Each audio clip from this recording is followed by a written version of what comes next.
በመርዝ ጋር ያን ሁሉ እልቂት ተፈጽሞ ኢትዮጵያን እንዳቆዩ ታሪክ ይነግረናል። አሁን የደረሰብንን የተከዳነውን በአብይ አህመድ ክህደትን የተፈጸመብን ኢትዮጵያን ብሎ አምነነው ሁላችንም ግድ የለም እድል እንስጠው ብለን ከገባን በኋላ አውላላ ሜዳ ላይ ጣለን። በተለይ ኢትዮጵያ ብለን ለምንጮህ ያንን ሁሉ ነው በዚህ ግጥም ውስጥ አስገብቶ ቁጭቱን የገለጸው። በነገራችን ላይ ቴዲ 8 ዓመት ቆየ ይላሉ። 8 ዓመት አልቆየም። በመሃል እየመጣ ሁለት ሙዚቃዎችን ማንሳት እንችላለን። በህልውና ጦርነት ተብሎ በተገለጸው ጊዜ ሁሉም ተሰብስቦ አብይ አህመድ ያዘጋጀው አንድ መርሃ ግብር ነበረ። ኢትዮጵያን አትፈርስም የሚል የአብይ አህመድ መፈክር ነው። ካንጀት ያልዘለቀ ምላሱ ላይ የሚንከባለል ያንን ተከትሎ ሁለት አልበም ተዘጋጅቶ ነበረ 40 ሙዚቃዎች። ያንን ድምፃውያን እየተቀባበሉ በግልም በጋራም የሚዘፍኑት የአብይ አህመድ አልበም ነው። እዛ ላይ ቴዲ እንዲሳተፍ ብዙ ተሞክሯል። ከዚህ በተጨማሪ በጦር ግንባሮች በማሰልጠኛ ካምፖች ሰራዊቱን እንዲያነቃቁ ድምፃውያን በሰልፍ በገቡበት ጊዜ ፍቃደኛ ያልሆነው ቴዲ አፍሮ ነው። ይህንንም በግል በማህበራዊ ፌስቡክ ላይም ገልጬዋለሁ። በወቅቱ እኔ እዛ በነበርኩ ጊዜ እነ ባጫ ደበሌ ጠይቀውኛል። ከቴዲ ጋር ምግባባ መስሏቸው ቴዲንም ማሳምን መስሏቸው ጠይቀውኛል። በዚህን ወቅት ላይ ለሀገሩ ውለታ ካልዋለ ሁሉም የኪነ ጥበብ ሰዎች በጋራ ኢትዮጵያን ለማዳን በተሰለፉበት ጊዜ እሱ ዝም ማለት የለበትም የሚል ነው ከነባጫ ደበሌ የመጣው። እኔ ደግሞ ቴዲን ለማሳመን የሚያስችል መግባባትም የለኝም በወቅቱም አሁንም። ያን ሁሉ ባደረገ ጊዜ ግን መጨረሻ ላይ ያወጣውን ማነው ሙዚቃ ታስታውሳላችሁ? አርማሽ የሚለው ቀናበል ቀናለው ገና ብሎ ያወጣው እውነት ለመናገር በጣም በጣም ልዩ የሆነ ሙዚቃ ነው። ከዛም በኋላ አብይ አህመድ ምንድነው ችግኝ እየተከለ ኢትዮጵያውያን በገፍ እየተገደሉ በነበረበት ጊዜ በተለይ በወለጋ በአንድ ምሽት በተለያዩ ወለጋ አካባቢዎች 500 የአማራ ተወላጆች በገጀራ ታርደው በጥይት ተመተው ተገለዋል። በሁለተኛው ቀን ይመስለኛል አብይ አህመድ የሆነ መግለጫ ላይ ስለዚህ ጉዳይ አንስቶ ለነዚህ ለሞቱትም ይሄ ችግኝ እንደ ጥላ ይሆናቸዋል ብሎ በጣም ነውር ንግግር ተናግሯል። ያንን ተከትሎ ቴዲ አፍሮ ናኦት የሚል ነጠላ ዜማ አውጥቷል። በእልፍ አላፍ ሬሳ ሳር ያለመልማል ብሎ ቀጥታ አብይ አህመድን የሚመለከት ዘፈን የዘፈነው። በዛም አቂመውበታል። ሌሎች ነገሮችን ልንጠቅስ እንችላለን። አብይ አህመድና ቴዲ አፍሮ መሃል ያለውን ብዙ ታሪኮችን እናውቃለን። ስለዚህ ቴዲ አፍሮ 8 ዓመቱንም ዝም ብሎ አልተቀመጠም። ዝምታው በራሱ ብዙ ነገር ይነግረን ነበር። ሌላው በየድግስ ቤቱ ሲሯሯጥ በየመንግስት ዝግጅቶች ላይ ፊቱን ለማስመታት በዚህም በዚያም ዱንካን ሲሰብር በነበረ ጊዜ ቴዲ አፍሮ ግን ክብሩን ጠብቆ ኢትዮጵያዊነቱን ጠብቆ ስሙን ጠብቆ ዝናውን ተቆጣጥሮ ምንም ከማንም ጋር ሳይነካካ ዛሬ ይኸው ይህን ትልቅ ድንቅ ስራ ሰርቶልናል። እውነት ልንጠብቀው ልንንከባከበው ምናልባት ሊመጣበት የሚችልም አደጋ ካለ ከሱ በፊት እኛ ቀድመን ይህንን ልጅ እድሜ እንዲኖረው ወደፊትም ኢትዮጵያን ለማዳን በሚደረጉ ስራዎች ላይ እንዳናጣው መሆን አለበት። ስለዚህ ለኛ እዳ ትቶልናል። እሱ ጨርሷል የቤት ስራውን። እንዲህ ነው ማለት የምችለው ወንድም አገኝ።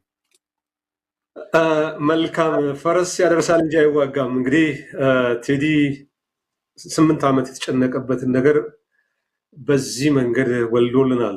ቴዲ ወለዳቸውን እነዚህን የኪነ ጥበብ ፍሬዎች ደግሞ አንድ ህብረተሰብ ነጸብራቆች ናቸው። ያ ይመስለኛል ሁላችንንም ያቀባበለን ዛሬ ያሰባሰበንን ኢትዮጵያዊነትን ነገር ያነሳል። አሁን ቅድም ያልከውን በዚህ በአዞምባ ውስጥ ማዕት ነገር አለ። ሰዎች ሲገደሉ፣ ሲረሸኑ፣ ሲታገቱ በስካቫተር መተከል አካባቢ ተገለው 250 ሰው ሲቀበር ምንም አልሆነም። የአዞምባ ነው። ካድሬውም ባለስልጣኑ የሚሰነዝሯቸው ነገሮች ነበሩና ማንነት ተኮር ግድያዎች፣ ብሔር ተኮር ግድያዎች፣ ሃይማኖት ተኮር የጅምላ ጭፍጨፋዎች በዚህ 8 ዓመት ውስጥ ታዝበናል። በአሃዝ መግለጽ ይቻላል። ማዕት ናቸው። ያንን እንደ አዞምባ ቆጥረው የሚሳለቁብን ሰዎች ነበሩ። እባካችሁ የአዞምባ አይደለም መሬት ላይ ያለው እውነት ነው በሚል ቴዲ ፍርጥ አድርጎታል። ካስሽ ወደ አንተ ልምጣ። ብዙ ስሜትን የሚኮረኩሩ ነገሮች አሉ። ከዛ ባሻገር ግን እንደተባለው በቴዲ ሙዚቃ ውስጥ አብዛኞቻችን ከነበረን ድባቴ የመውጣት ዝንባሌም ይኖራል። ቁጭቱንም እልሁንም የነበረውንም እውነት ይገልጻል። ከዛ በኋላ ተስፋን ያሳይሃል። ከዛ በኋላ ደግሞ ዝም አይነቅ ዝም አይደለም፣ ዝምታ ለበግም አልበጀም እምቢ በል የሚል ይዘት ያለው ይመስለኛል። ሲታሰሩ እሺ፣ ሲገደሉ እሺ፣ ሲባረሩ እሺ፣ ኧረ ወግድልኝ እንደሚለው ትታማኝ እንዲህ አይነት ከዘራችንም የለም።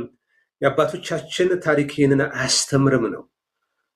ችግሩን ለመቅረፍ የመፍትሄው አካል ለመሆን ተነሳሽነት ያስፈልጋል ነው። ይሄ እንግዲህ እንቁ የሚያሰኘው አንዱ ነገር ይመስለኛል።